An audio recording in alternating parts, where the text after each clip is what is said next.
All right. Hey, everybody. It's me again. So I'm Alice. I'm the chair of the Russell County Democratic Committee. I want to thank you all for coming out. Thank you all for being here. The room is packed. We're almost out of chairs. We'd love to see it.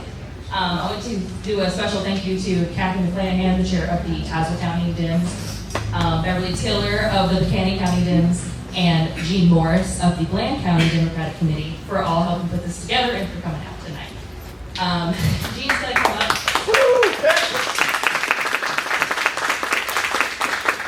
Thank you all. Gene's going to come up and lead us in the pledge, and then we'll have a few more words to go.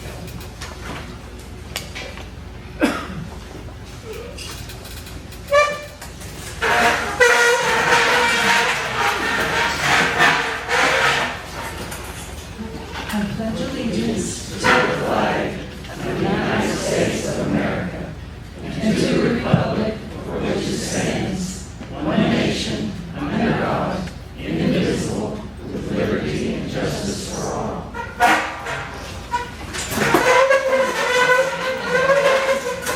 So, one more time, shout out to the Raging Grannies for getting us raging and ready to go.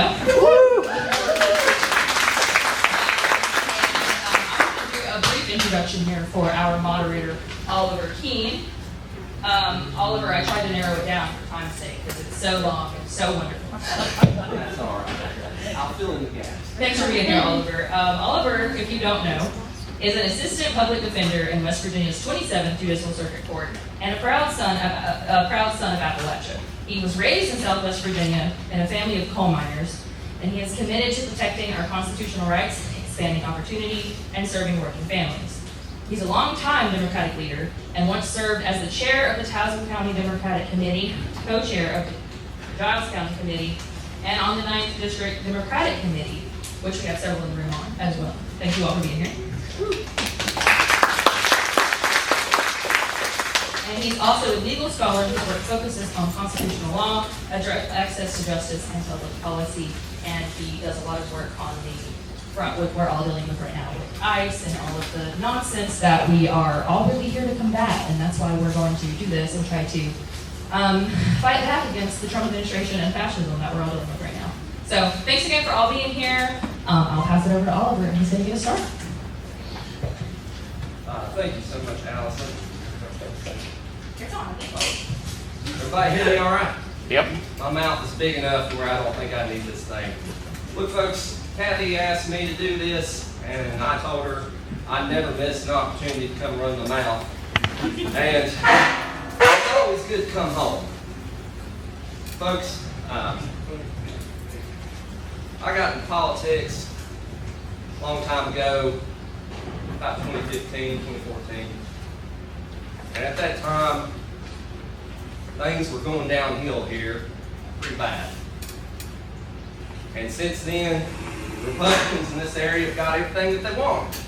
They've got control of all the local boards, they've got control of all the local legislature seats, they've got the congressional seat.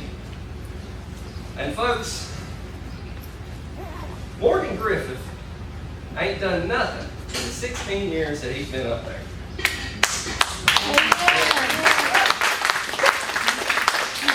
I gotta thank him though, because he got me fired up to get involved in our local politics so that we can try to get this region moving forward, to make Southwest Virginia a place where everybody has opportunity, no matter who they are, where we can build communities where we can lift everyone up and bring the poverty down. I want Southwest Virginia to be a place like the people in this room. You're all here because you give a shit. Morgan Griffith is in Washington, D.C., and he don't give a shit. He's been there 16 years, and you can't find me one thing in any part of this district that he has had anything to do with to move our district, to move our communities forward. When he ran the first time, he said mountain values. Let me tell you about the mountain values that I know. The mountain values that I know in Tazewell County, and Buchanan County, and Russell County, and Bland County too, if somebody's hurting, we come together as a community. We come together to make sure that those people have what they need. We try to not leave anybody in the holler behind. Morgan Griffith doesn't know what that means.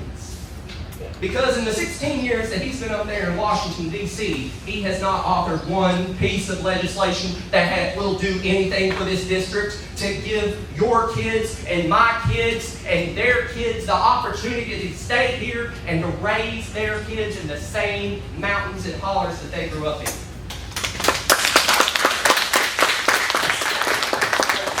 That is why I'm proud to be a part of this party. Because at the end of the day, when you boil down all the issues, we're the party of people who give a shit. We are the party that wants to make government work for everybody, who wants to make sure nobody's left behind, who wants to make sure that your constitutional rights are protected, no matter where you're from, no matter where your parents were from, no matter what your immigration status is, no matter what health conditions you may have. So ladies and gentlemen, I gotta thank Morgan. He has inspired 3 wonderful people to run against him that will actually move this region forward and make these mountains and hills a place that works for everybody, where everybody is welcome and everybody has opportunity. This is what we need.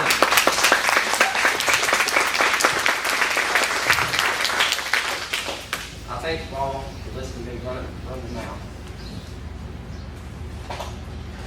I'm going to tell y'all, like I told these 3 folks, we're going to have a good, clean fight. No punches below the belt. No biting, no crying, no fussing. We're going to talk issues, and we're going to have a good time. All right, so we've drawn numbers, and we're going to rotate who goes first a little bit. We've got the timekeepers up here. But with that, let's jump into some questions. Get this going. Good job. All right. Make sure y'all are turning off your mic when you save the battery. If it's flashing, it's off. All right. This first one, the preface is rather long, so bear with me if I have to paraphrase, because I already forgot. Probably the main issue that's on everybody's mind right now is affordability. We can't afford nothing. Grocery prices are going through the roof. Gas prices are going through the roof. Our region, this is a really big deal. The price of living is pretty low here, but so are incomes. Wages aren't rising. Tariffs implemented by the president have increased prices on pretty much everything, from our food to the parts for our cars. The incursion in Iran has caused fuel prices to increase. The president has basically banned construction of windmills and any other form of energy, renewable energy, to the point that the hope for lower electric rates is about gone. He has chosen through executive orders to focus on refurbishing construction coal-fired plants, which by industry admission will take years to complete. And by executive order has revoked environmental standards which are increasing pollution of our wind and our air, sold our national public lands to corporations so that they can log them, mine them, take them away from our kids and give them to billionaires and trillionaires to make some more money off of. He withdrew the U.S. from the Paris Accords so that the climate concerns that took decades for us to address as an international community are no longer the concern of huge corporations that are focused on profits.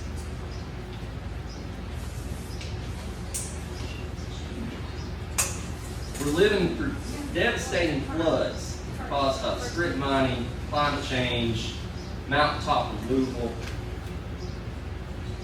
Those floods, I personally went through. My house in Giles County was flooded a couple years back with our big floods that we had up there. We had a 1,000-year flood, and a couple years later we had another 1,000-year flood.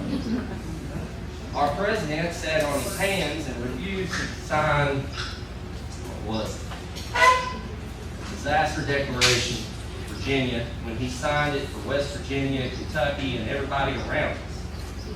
And then when he finally did sign it, he only approved funds through FEMA for local governments and businesses, but refused to approve funds for local individuals.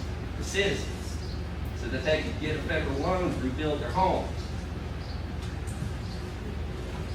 Now, with our area declining in population, and a lot of folks here getting to be older and disabled and poor, we're seeing cuts to programs like SNAP, Medicaid, funding for school lunches, daycare for the disabled, in-home care for the elderly, possible upcoming loss of hospitals and other health care. Given this scenario, the current state of our area, you become a member of Congress. And these questions are to guide your answers. What do you believe you can do as a member of Congress, not just to address healthcare in general, but to also simply increase the ability for people to access healthcare for aging, poor, and disabled population? Write that down. Second part of this, given that property prices in the area have increased to the point that a single and often dual income can no longer support, what is your plan to address these increasing property prices? Number 3, what do you believe you can do to address the issue of affordability in general in the short term? 4, what is your long-term vision for our area that will reinvigorate the economy and enable young people to stay in this area? 5, what will you do to see that vision come to fruition? All right, we're going to start. Since Ms. Powers drew number 1, she's going to go first. Then Mr. Murphy and Mr. Crockett. All right, Ms. Powers, you're on the block.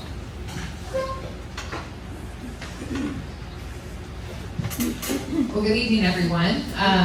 Between Oliver's fiery beginning and the raging grains, we are ready to go tonight.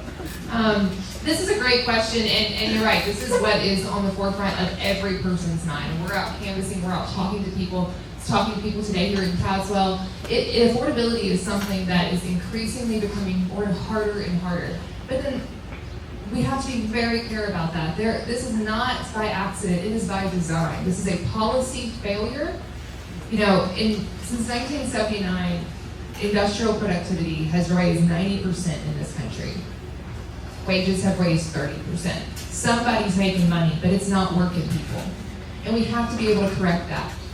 So, you know, what can we do as a freshman member of Congress? We can go in and we can align ourselves with leaders who understand, and we have to fix the equations that decisions are made in Washington. You know, we mentioned the FEMA funding. FEMA funding equations, they do not count. They do not view these districts the same as they do other places. I heard that firsthand when I came to Dane last summer after the floods. Morgan Griffith showed up. He took pictures in front of people's damaged homes for the media, and then he packed up and he left. The reality of that is he will not do the work to change the policy to make it work for here. We know what that looks like because that's the standard that Rick Boucher took.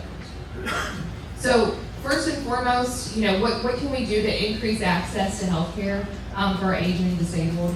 One, we have to go to the 340B funding. That is the key funding that is leaving our district behind, and we have to change that.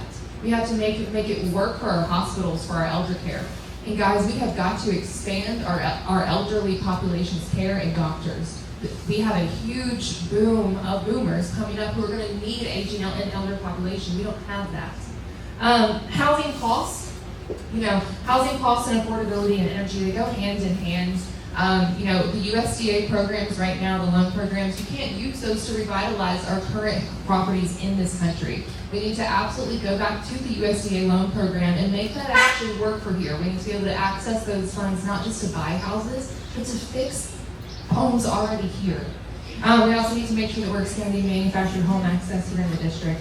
And then what's the vision? You know, tonight I'll share more about my home plan, but that's why I'm so excited about this question, about this opportunity here, because everywhere we go, we hear that people want to stay, they want to live here, but they can't access good jobs. And so what we want to do is we want to rework with our education system, expand the Pell Grants, and actually pair education with good, profitable industry here, because education is essential infrastructure, and that's what we have to get back to.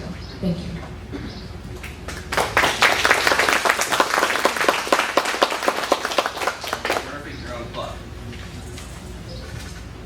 Testing. Hello. Hey everybody. Happy to be here with you all today. This is probably the first candidate forum where we've had to write as much as we've had, but this is a good challenge. I've got the questions written down in order. It kind of started mostly talking about affordability, and I think what we should talk about affordability is understanding that the situation that we're in this country was decades in the making. It has been 50 years of decline that brought us here. Stagnant wages have been stagnant that same time period. And the top 1%, or the Epstein class, has become the richest in American history, at any point in history. I believe just the other day, the top 1% passed the American middle class wealth. The top 1% has more wealth than everyone in America's middle class. Everybody. First time in history that's happened. The wealth inequality in this country today is worse than the French Revolution. We get paid worse than the paupers of New England relative to the hourly wage in America. The system is broken. It is why across the board our communities are suffering. They're broke is because we do not invest in our communities as a priority. We do things like this Iran war where we drop bombs every day on other countries, spending $1 billion+ a day while we see our local infrastructure continue to crumble. Some of the things that I'd like to do to fix some of these things, to address healthcare and access here in Southwest Virginia, is we have to have Medicare for all. That is an absolute priority. That is my number one thing. I would try to get every aspect of me running for this campaign if I could get a Medicare for all bill passed. I absolutely would. And I think in this district, it's the only way you're going to guarantee that rural hospitals stay open long term. As for access, there's no reason the 9th District should not have access to great quality care, that you should not have to travel across state lines for emergency service or to have a kid. We're the richest country in the history of the world. We can do this. For housing, hopefully this will come up later. I have a whole housing plan I'd love to talk about that the Appalachian Highlands Housing Program is doing. I think it'd be a great idea to replace the voucher program with this really awesome opportunity to get some 3-bedroom, 2-bathroom houses at a really, really good price to really start generational wealth in this country. On top of that, my long-term plan to do this is I want to revive a RIC voucher program called Showcase Southwest Virginia, bringing jobs into the area all across the 9th District. We need to be connected to the 21st century economy, and the 9th District can absolutely be there. We need a congressperson who's going to go fight and make sure that those jobs get brought here. That is exactly how I plan to do. Voucher would spend about a third of his time going around the district, talking to corporations, helping businesses start. That's exactly what I like to do. And we're going to do this because we're going to fight for a better future tomorrow. The people of Southwest Virginia are all going to want it with us. This isn't about asking nicely anymore. This is about us coming together as the American people and fighting for a future we all deserve. We're not asking nicely.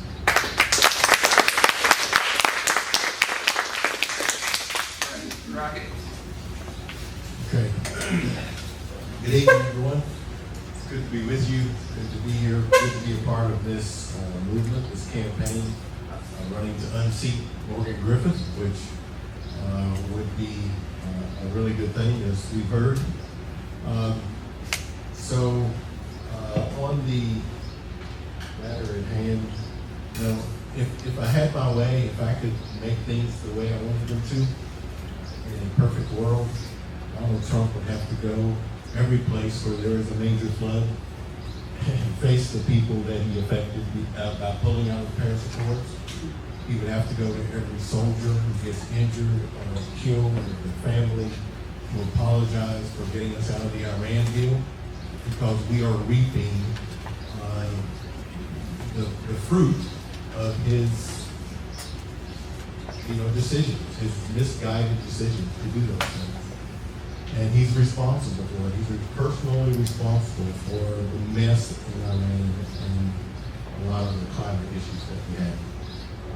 As far as health care, what I would propose in Congress is that in the 9th district, we have more than 4 critical access hospitals.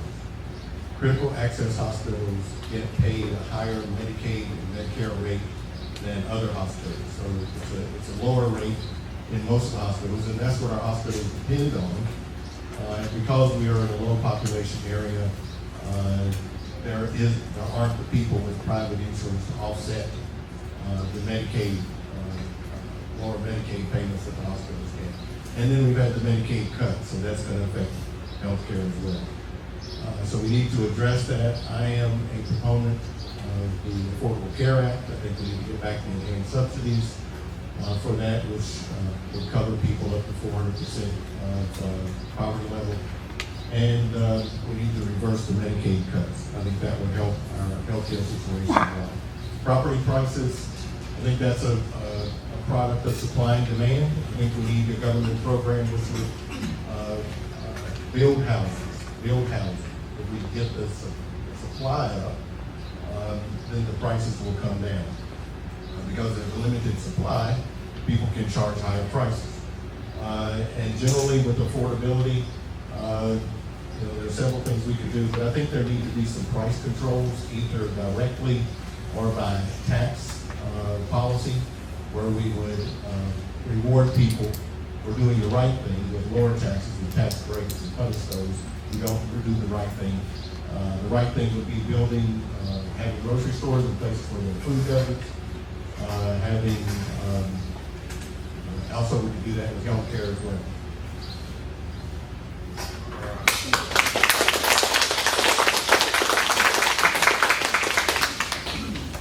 Thank you all for your answers on that. We're going to go to the next question. Microphone. Oh.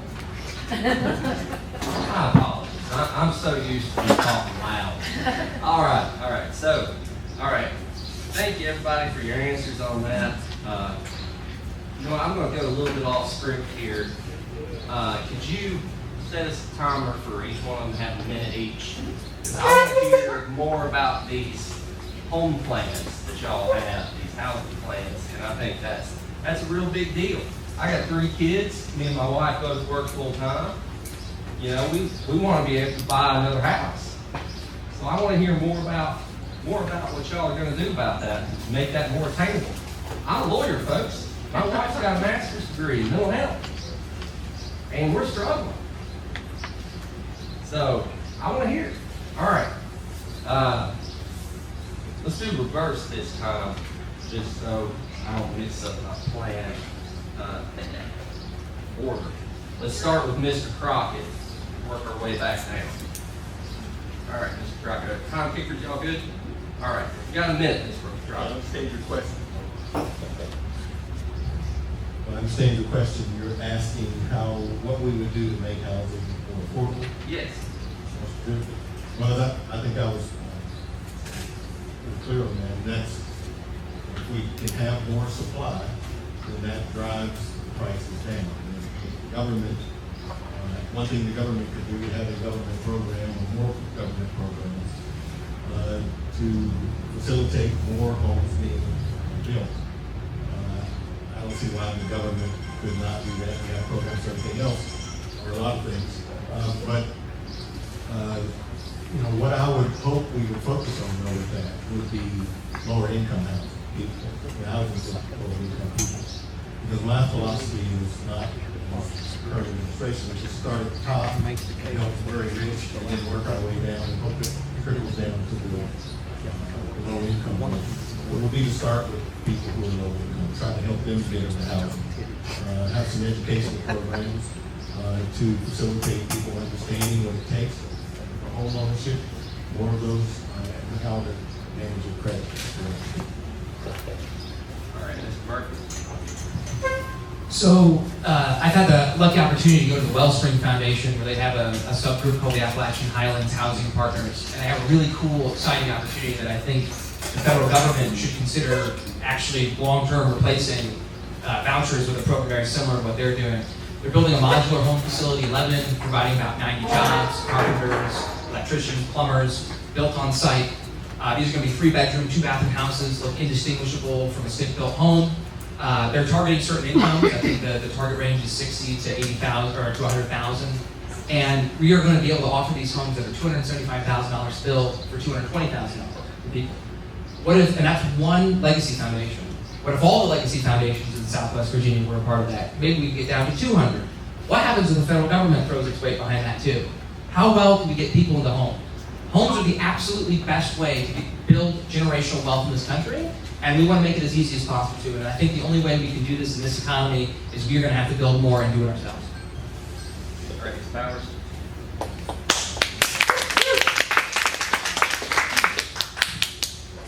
Yeah, thank you for the opportunity. The opportunity for generational wealth to build the American dream is getting harder day by day. And it is hard for young families and our peers to buy homes. But there are programs in the federal government that are supposed to help working people get into homes, and those are those USDA 502, 504 loan programs. And quite frankly, they're a bureaucratic nightmare.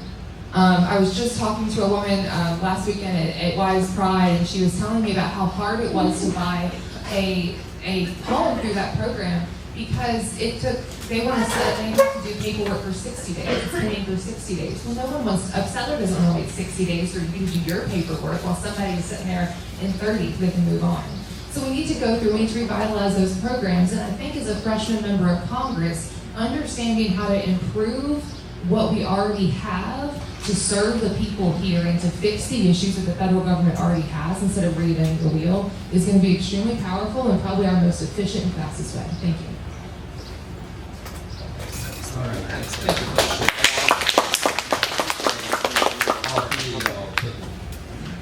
Went off script with me there.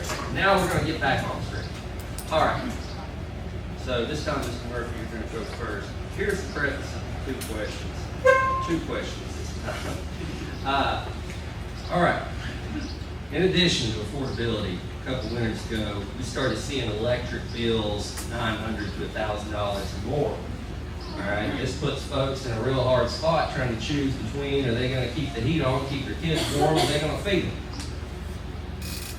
Now, these data centers, they're coming whether we like it or not. Unfortunately. They're going to send our electric rates through the roof because they eat power like, I can't even think of a good comparison. It's so bad. But, look, they're coming.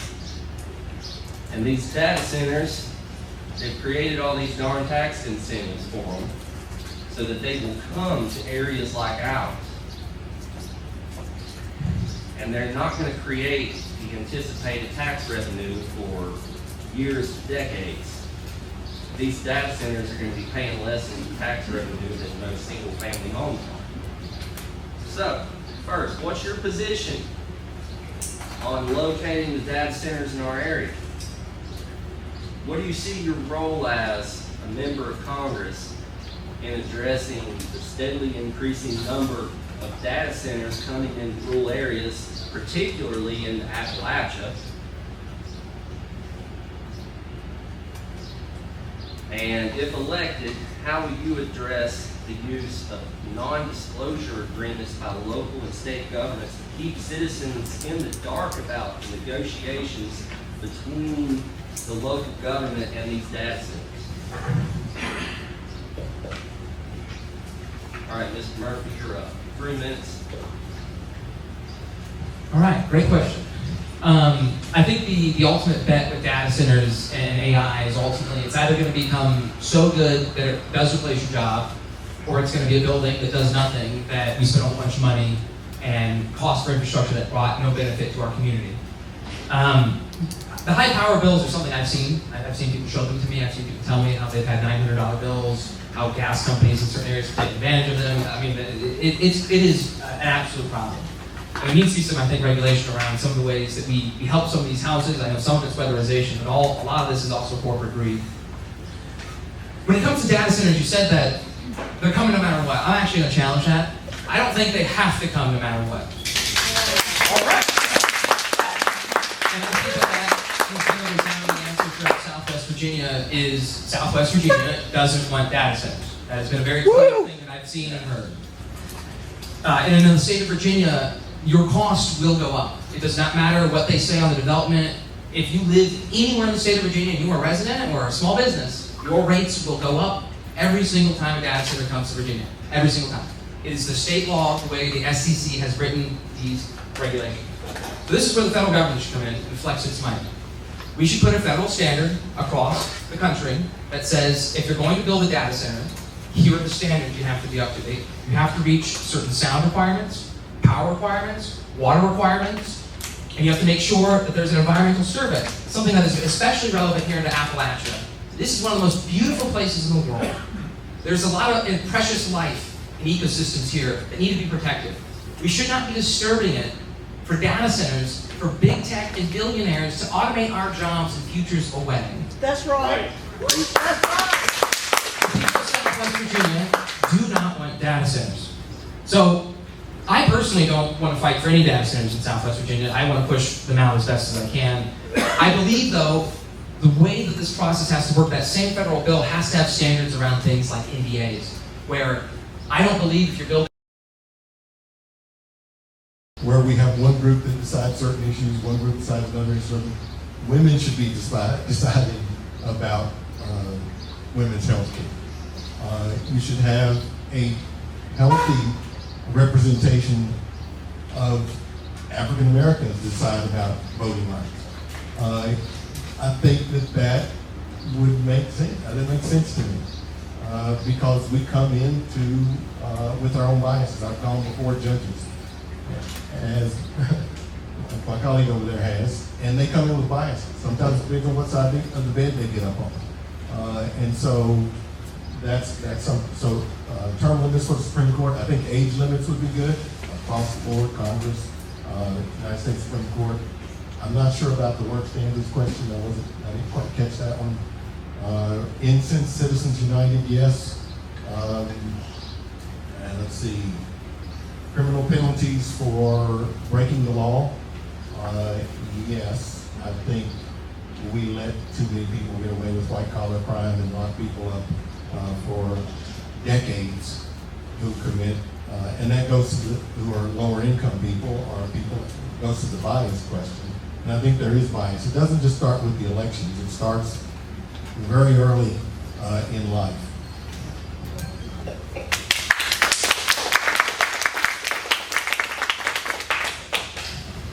All right. We got one more, then I'll go off. And this one's pretty straightforward, folks. I know Mr. Bunch and I feel very strongly about this one. What are you going to do to address the issue of climate change and hold the extraction industry that's dumping so much money into the political process accountable?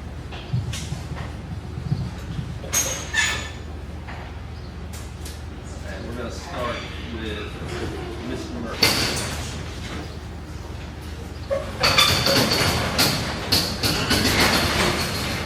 We're letting some heat in. Thank you. We can't turn the AC off, so we're letting some heat in. So when it comes to the climate change, I think it's the greatest existential threat of humanity in the next 25 to 30 years. We are already seeing the effects, ecosystems, insects, all across crops. Things are dying. We're having droughts. We are having massive systemic changes. We had 100-degree weather here in Southwest Virginia, which is not normal. Things are changing, and we need to do something really rapidly about it. And it starts by holding, I believe, the executives of these fossil fuel companies that have known for decades and intentionally sabotaged doing anything about it, have criminal liability placed on them, because the amount of damage and cost we are going to have to do to fix this mess is going to be in the trillions. In the trillions. And every last person our age is going to be living through this, having to deal with the reality of 100-degree days, of people leaving their country because it's so hot they can't live there anymore. And I think when it comes to things like the extractive industries here in Southwest Virginia, I've talked to people with Black Lung at the Black Lung Association. I've learned just how these corporations love to kind of dodge their responsibility in these industries. They'll declare bankruptcy, set up shop again, move across state.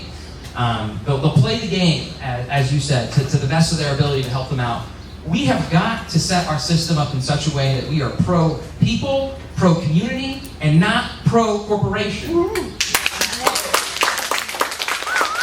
believe that starts by holding people with this climate crisis ultimately criminally liable for their negligence of not doing anything for decades. We have to do something, and if it ends up being that we have to put a fine on these companies, whatever, there has to be an accounting so that way we can rebuild our future. Thank you.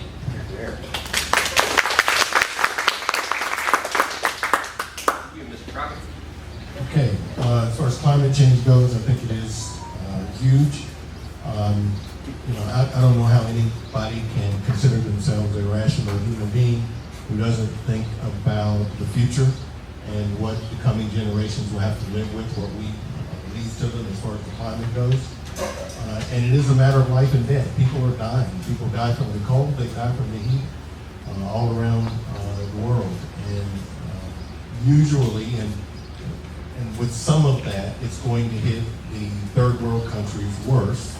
And so we sit back and, it's not that big of a deal to us. But I think the continent I heard that's warming the fastest is Europe. They've already had 3 major heat waves this summer. And it's a very important issue.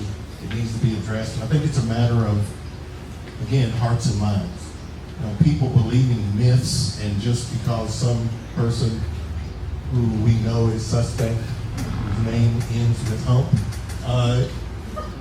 tells them there is no science, there is no basis for climate change, and they believe it. I mean, we have to get to those people, be able to convince them that that's not the case, and that we do have an impact as human beings on the climate, and that as we have affected it in a negative way, we can do things to affect it in a positive way. We need more use of more renewable energies, sources of energy, which was happening under the Biden administration. Trump administration comes in, they repeal that by executive order, they stop, what was it, I forget the name of it, renewables for all or something like that. And it was like $60 million or $60 billion, and they just cut that. So we need to change, people's hearts and minds so we can get different people in there.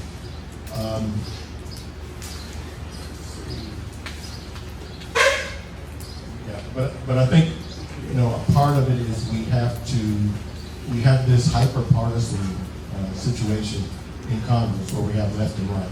And what happens to us here on the ground, normal, regular people, and the people who come after us, people at the top keep us divided so we don't address these issues that affect all of us, like affordability, like broadband, like infrastructure, like the climate. And so we have to, I think, address that hyper-partisanship, and we need people who are going to be able to talk across the aisle, try to talk about each other's concerns, not demonize each other, not throw stones at each other, name call. And I think we should be the start of that, and I think we can do that. So that's pretty much it.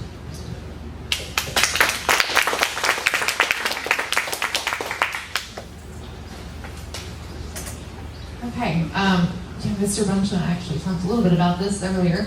As a farmer, we're always taught that we should be the best stewards of the land. And that's something that I really do believe in. And like I said earlier, the climate crisis is not coming, we are already there. We see that, and it's not just the heat and the cold, but we also see that with our floods. We know that it's not global warming, it's global and climate dysfunction. That's what we're seeing right now. So, first and foremost, we know that a huge part of this is because of the fossil fuels industry. I don't have to tell you guys that. And unfortunately, what we've seen is over the past 12 months, especially, this mass escalation into overdependence, into fossil fuels again, from the Trump administration. And that's because his donors and his allies can make money off of that. One important thing that I think that we absolutely need to talk about is, we have to make the environment a priority for this country. And so in all of our federal programs, we need to make sure that that is present. And so, when we were talking about making sure that the USDA, the homes that we're building, we need to make sure those are energy smart homes. We need to like Mr. Crockett said, we need to go back to what the Biden era was doing to make solar accessible. Right now, if a solar operation costs $60,000 to install, how many people in Tazewell County can afford to make that step? We are making being green unaffordable. We have to come in and correct that. And the other part of that is that we can also do that as a huge source of job generation. And so we want to make sure that we see solar and we see these green technologies in our communities. And then we also need to make sure that that works for different communities as well. And so, when we are seeing farmers who, you spoke about Giles. I was talking to a woman the other day who every creek on their farm has gone dry. The federal government, think about that. If you're a cattle farmer and cattle drink, 20 gallons of water a day and you don't have any water on your farm. So that is the reality. That's the story that's not being told. Farmers from Russell County all the way to Bedford have told me that their hay yields are half to a third of what they were in the same fields last year. The reality of that is the climate is breaking the bank, and it's not breaking their bank in Washington, it's breaking our bank here. And so it's not just kind of this climate violence that we're seeing through the storms and the heat and the cold, but it's making life further more unaffordable here. So we absolutely have to hold these people accountable when they break the laws. But guys, when we take control back of Congress, we have to go in and fix all the laws that they have broken. Thank you.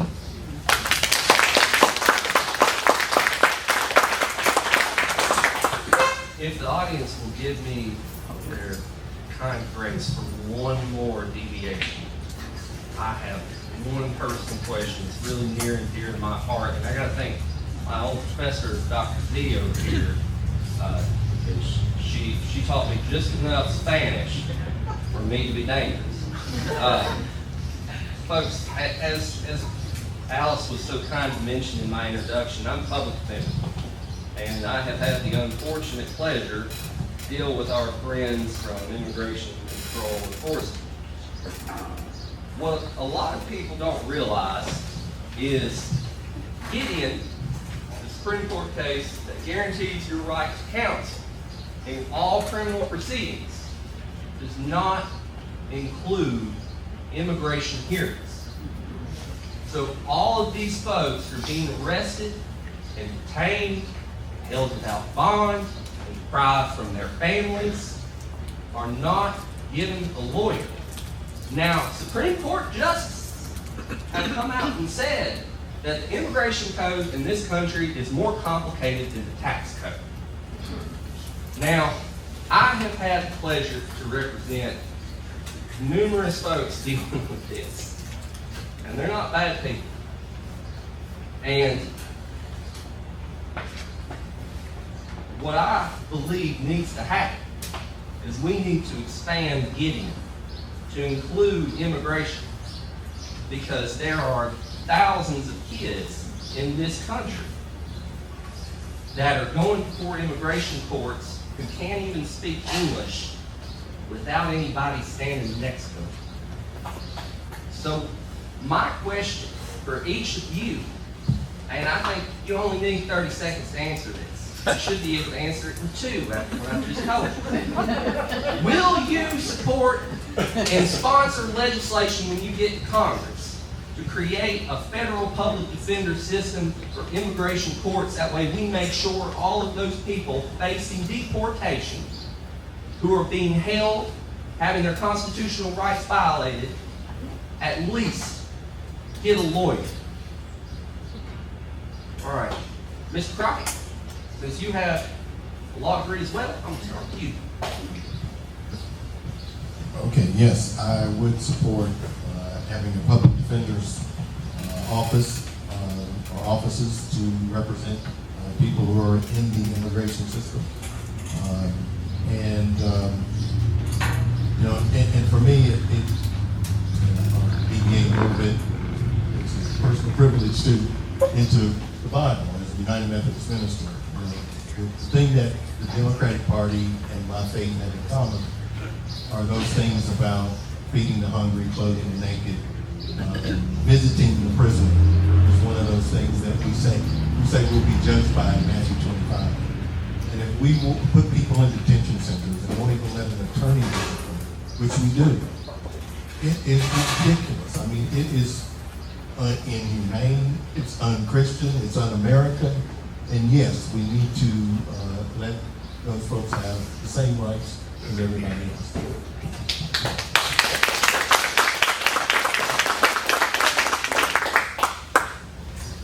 So 100% yes.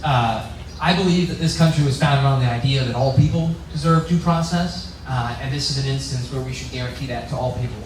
100% full stop, immigration court should have a public defender for these systems to be able to ascertain due process. Otherwise, this can also be escalated to include eventually U.S. citizens, as we've already seen. We have to be very careful with these things, and this has to be instilled immediately, really. We need due process now, and I would 100% support that. So thank you.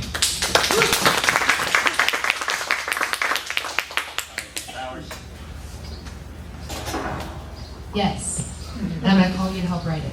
I'm also going to take a little bit of liberty and go back to my college days as well. I went to Virginia Tech, and I remember studying in my agriculture communications class, and they made us do a debate on, they made us do a debate on illegal immigration, and nobody wanted to take the positive side of the issue, right? How do you argue for illegal immigration? And I said, I'll do it.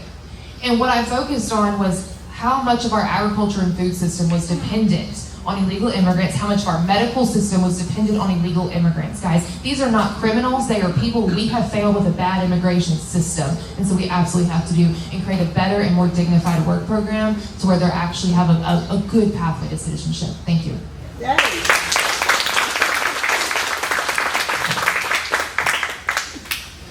folks, I will get back on the rails. I wanted to thank all three of you for coming out and answering our questions and putting up with me sending this on dirt roads. And I want to thank all of our volunteers and our audience. And I'm going to hand this over to, take some Kathy, Beverly or Jean, or Alice. I got it. All right, Are you ready to get out the boat video? You pretty much covered it. I want to go off the rails just a little bit here and ask Kathy, how many people have voted so far in Tazewell County, early voting?